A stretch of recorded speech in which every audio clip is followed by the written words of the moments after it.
Right ఇక breaking news చూస్తున్నాం. BRS ఎమ్మెల్యేలు కాంగ్రెస్ లోకి క్యూ కడుతున్న ఆ పార్టీ అధ్యక్షుడు కేసీఆర్ అయితే మౌనంగానే ఉన్నారు. ఫిరాయింపులపై కేవలం కేటీఆర్ అలాగే హరీష్ రావులు మాత్రమే స్పందిస్తూ వస్తున్నారు. ఇప్పటి వరకు కేసీఆర్ రెస్పాండ్ కావడం లేదు. అలాగే ఆయన ఫామ్ హౌస్ కే పరిమితం అవుతున్నారు. ఇదే అంశానికి సంబంధించి మరింత సమాచారాన్ని మా ప్రతినిధి బ్రహ్మాజీ న్యూస్ రూమ్ నుంచి లైవ్ లో అందిస్తారు. బ్రహ్మాజీ.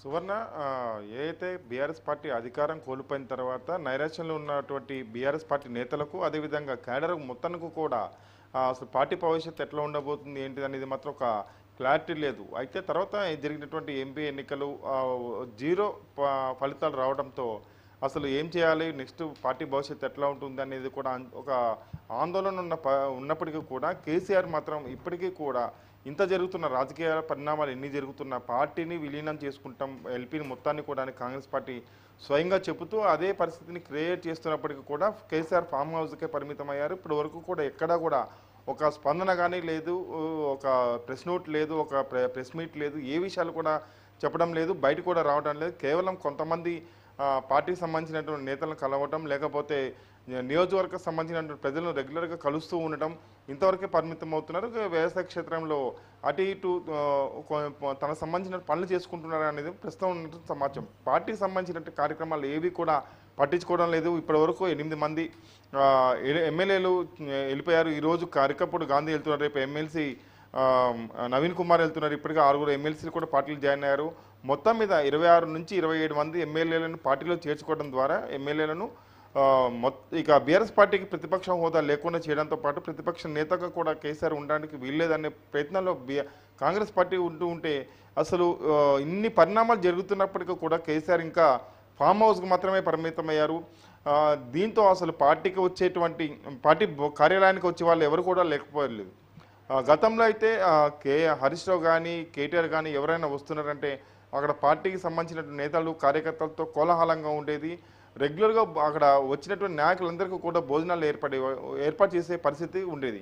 కానీ ఇప్పుడు కేటీఆర్ వస్తున్నా, హరీష్ రావు వస్తున్నా పార్టీ కార్యాలయం ముఖం చూసే కూడా పరిస్థితి కనిపించడం లేదు. దీంతో అసలు నేతల్లోనూ ఇటు కార్యకర్తలు కూడా ఆందోళన నెలకొంది. ఒకవైపు ఎమ్మెల్యేలు క్రమంగా కాంగ్రెస్ పార్టీలోకి వెళ్తూ ఉండటంతో కేడర్ మాత్రం తాము ఏం చేయాలనే ఆలోచనలో ఉన్నటువంటి పరిస్థితి. ఎందుకంటే బీఆర్ఎస్ పార్టీకి కూడా కొంతవరకు పూర్తి స్థాయి మద్దతు ప్రకటించే కేడర్ ఇప్పటికి కూడా ఉన్నారు. నేతలు వెళ్ళినప్పటికీ కూడా కార్యకర్తలు మాత్రం కొంతవరకు ఇప్పటికీ కూడా సోషల్ మీడియాలో కానీ పార్టీ కార్యాలయాలకు వస్తూ వెళ్తూ కంటిన్యూస్గా వస్తూనే ఉన్నారు. అంటే పూర్తి స్థాయి మద్దతుతో కొంతమంది కార్యకర్తలు ఉన్నారు.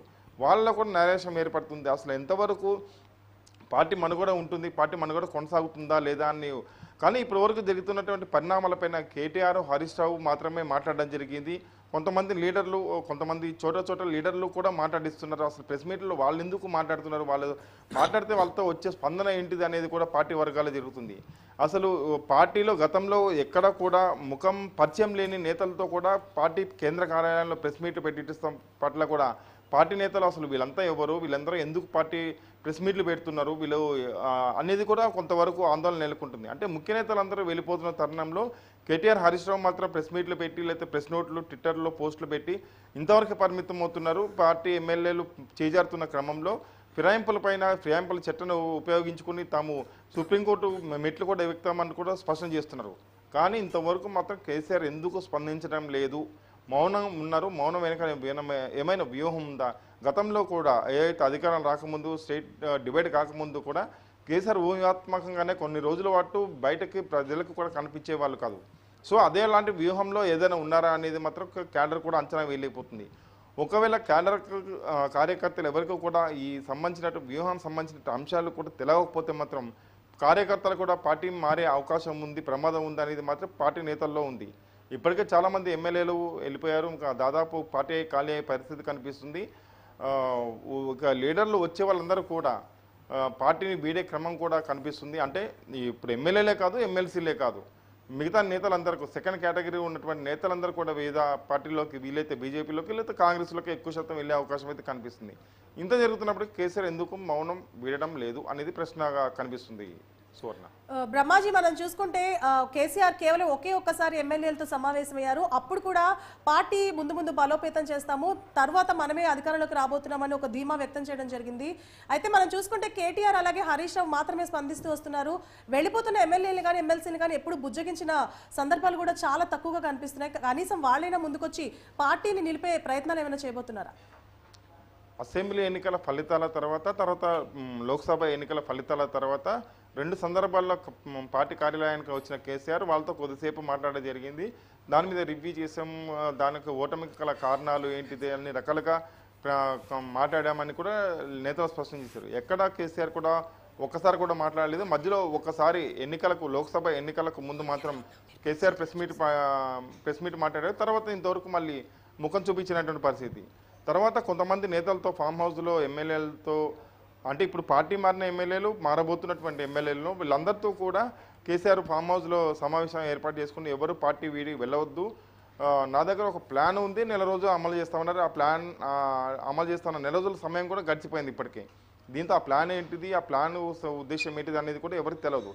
కేవలం వాళ్ళని వెళ్లకుండా ఆపడానికి మాత్రమే చేస్తున్న ప్రయత్నాల కింద గతంలోనే చెప్పుకున్నారు.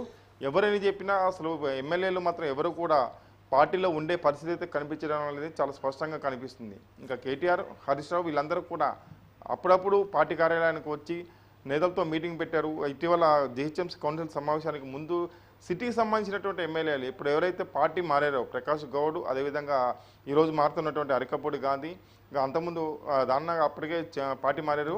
ఇక రేపు మాపు పార్టీలో చేరబోతున్నటువంటి ఇక కూగర్పల్లి, కుత్బుల్లాపూర్, ఉప్పల్ ఎమ్మెల్యేలు వీళ్ళందరూ కూడా, ఎల్బీ నగర్ ఎమ్మెల్యేలు వీళ్ళందరూ కూడా వాళ్ళందరితో సమావేశం ఏర్పాటు చేశారు జిహెచ్ఎంసీ కౌన్సిల్ సమావేశానికి. కానీ ఆ సమావేశానికి కేటీఆర్ హాజరు కావాల్సినప్పుడు కూడా హాజరు కాకుండా ఇప్పటికీ ఢిల్లీలోనే ఆయన ఉండడం, అప్పటి నుంచి ఏదైతే జిహెచ్ఎంసీ కౌన్సిల్ సమావేశం జరగడానికి ముందు ఢిల్లీ వెళ్ళారో అప్పటి నుంచి ఇప్పటి వరకు కూడా ఢిల్లీలో ఉన్నారు. ఢిల్లీలో ఏం రాజకీయం చేస్తున్నారు ఏంటిది అనేది కూడా కేడర్కి అర్థం కాని పరిస్థితి ఉంది. కాబట్టి ఇప్పటికీ ఏం జరుగుతుంది, పార్టీలో మనుగడ ఉంటుందా లేదా అనేది ప్రశ్నార్థకంగా. Right, thank you Brahmaji.